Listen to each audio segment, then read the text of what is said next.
What's going on, everyone? So the Chicago Bulls absolutely ran through and just basically got whatever they wanted, bullied, outworked, out-hustled, outpaced the Lakers. It was a terrible game against the Lakers.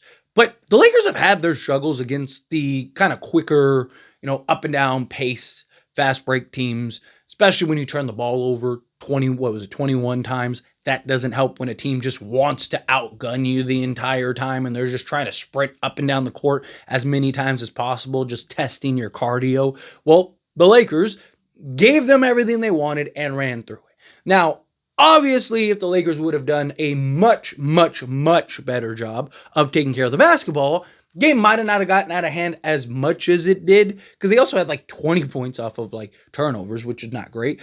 But also, that game, they still probably got smacked. They had zero answer defensively for the Chicago Bulls, which is crazy enough as it is that it's Chicago. Now, in Chicago's defense, they've actually been very good these last like 10 games. They're like 8-3 in their last 11 games or 7-3 in their last 10 games. So they've been very good, right? They've been figuring some stuff out. Some of the young guys are really starting to come into their own. Josh Giddey has been huge for them. Kobe White, right? Mattis is doing his thing. So they are a good, young, versatile team that knew the assignment, which was just every opportunity. I mean, every missed basket, every, turnover, every inbounds, every chance that they got to get the ball and just go, they did. And they also moved the ball very well and put the Lakers defense in pressure situations to where they had to make decisions and were just getting backdoored regularly. The Chicago Bulls dominated the interior. And here's the concern. Chicago may have exposed how you smack the Lakers, right? Cleveland is kind of dealing with that right now. Teams kind of know the scouting report, kind of know what they need to do to match up against Cleveland. And Cleveland has not looked very good recently. Now, part of that could just be like they already have the playoffs, right? I'm sure that there are factors in it, but there is a big part of it that's like teams kind of know how to attack them now. So we'll see come playoffs for them. Well, it's the same thing for the Lakers. I have said, dating back to last year, I said the same thing. And then we ran into Denver and all of my concerns, everything that I was putting in videos of like, I'm really worried about this, all came to a head come the playoffs. Telling you again, I'm worried about it. Now, again, there's always the chance that it does become an issue, but I am worried about the Lakers defense. I know the Lakers defense has been, second best in the league since basically January, right? And that is worth noting. That is important. But here's the difference, right? The regular season and the playoffs are two completely different beasts. One, the pace, the physicality, all of those things, which could benefit the Lakers more than the regular season, right? Because team like Memphis, who likes to just get out, run and gun, right? Houston, right?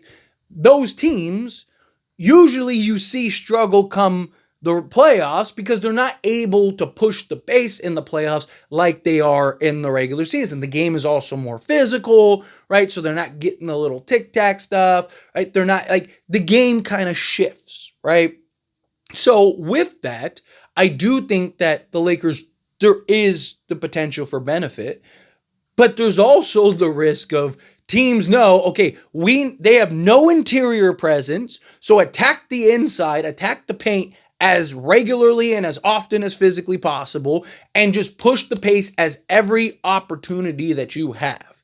And you're playing the best of the best teams every night. You're playing the best offenses every night. You're playing teams that are going to constantly and regularly make, decisions and adjustments and changes and try to find ways to maximize and exploit your weaknesses. Now, obviously, that is what the Lakers will be doing too, right? Lakers will be making adjustments and making changes and going in and doing all this stuff. But we've all agreed that the Lakers have their flaws, they have their issues, and they have their concerns, right? I still believe the Lakers can win the NBA championship this season because primarily Luka and LeBron are that good, right? They are that transcending that if those two guys just dominate, control, and dictate games, and we get that playoff level version, which is actually more beneficial. Why is Luka so good in the playoffs? Because the game is tailor-made to him in the playoffs, right? Like Luka is insanely good in the regular season, And then he gets to the playoffs and it's like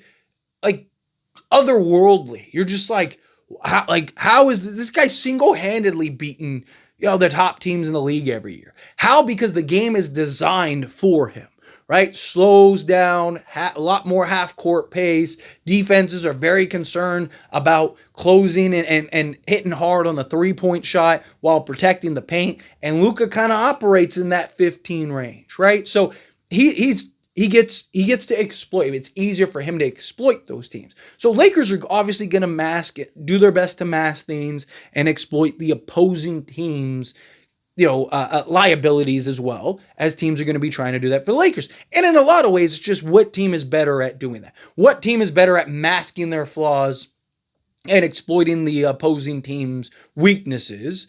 And, you look at the Lakers and it's like, well, there's a lot of weaknesses. The difference is you got LeBron James and Luka, who are two guys that are good enough to kind of mask and make up for a lot of those things. I mean, Luka's done more with less and gotten to conference finals and stuff like that. So I do think that is a real possibility for them to still get out and be done. But the scouting is going to be very important. Teams are going to take notes of what the Bulls did and go, okay, we need to tailor us as well as we can there. We're going to see now at the time of recording this video, and if you're just watching this as it posts, we're getting ready to play the Orlando Magic, right? Another team that can get out there and push the pace, and we've had troubles with in recent stints, right? So we're going to see if Orlando kind of follows the same approach, because they have multiple guys that can score and dominate on the interior. They're not a great three-point shooting team, so a lot of their buckets come from the interior, and they're going to try to push the pace on the Lakers. So we're going to see very quickly if they kind of go, hey, Chicago showed us what we need to do to give the Lakers trouble.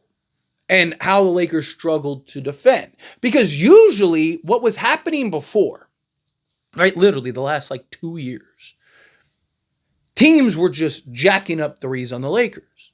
Why? Because the Lakers were one of the worst perimeter defenses in the league. Every night a guy was having a career night shooting the three ball. And so the Lakers fixed that. You also had Anthony Davis. So you had a guy in AD who basically locked down the paint. So teams were like, would I rather just jack 43s a game, or would I rather, tack the paint and go on the inside and take my chances against Anthony Davis?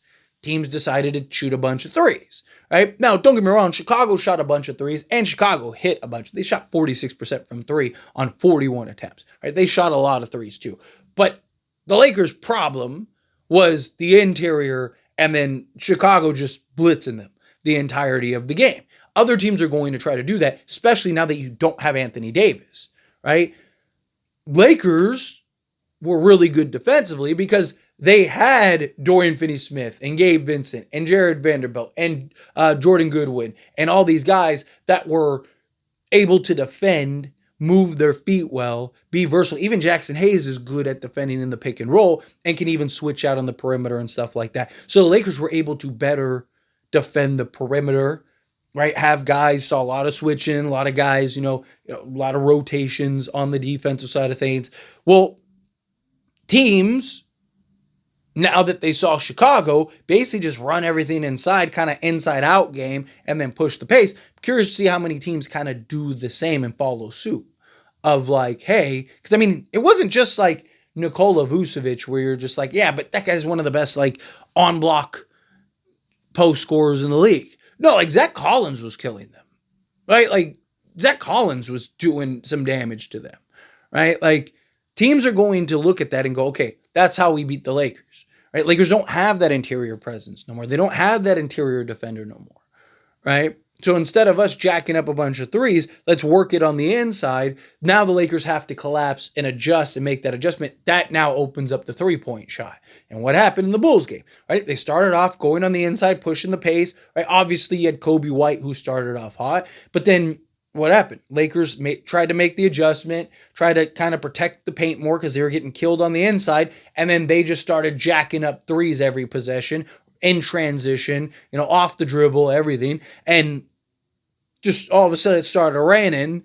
And then Lakers have to go back out and defend that. And then they just took advantage of the inside, right? So it's just, don't get me wrong, part of it was the Lakers defense was terrible. Part of it was Chicago just shut the lights out.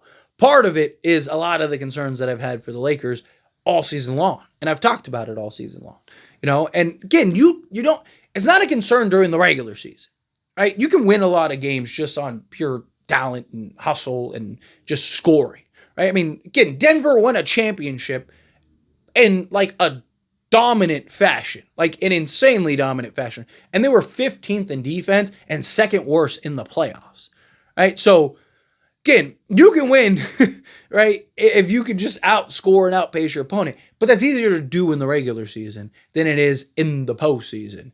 When, now you're playing better offenses and better defenses on a nightly basis, where it's like one night you're playing this team, and then also you're getting teams, they have circumstances, they're on the third game and fourth night, or they're on a slump right now. Like, just everything is different in the regular season than come the playoffs. But anyway, as always, this is a discussion. I pass a question on you. Let me know your thoughts and opinions down in the comments below. What do you think? How do you feel? What are your thoughts? Agree with me? Disagree with me? Kind of mixed in the middle. Do you have concerns about the Lakers defense as well, particularly for the playoffs? Do you think that the Chicago Bulls exposed them? Do you think, no, Lakers will be fine. It'll be all right. However you feel, whatever your thoughts are, I'd love to hear it. So let me know down in the comments below.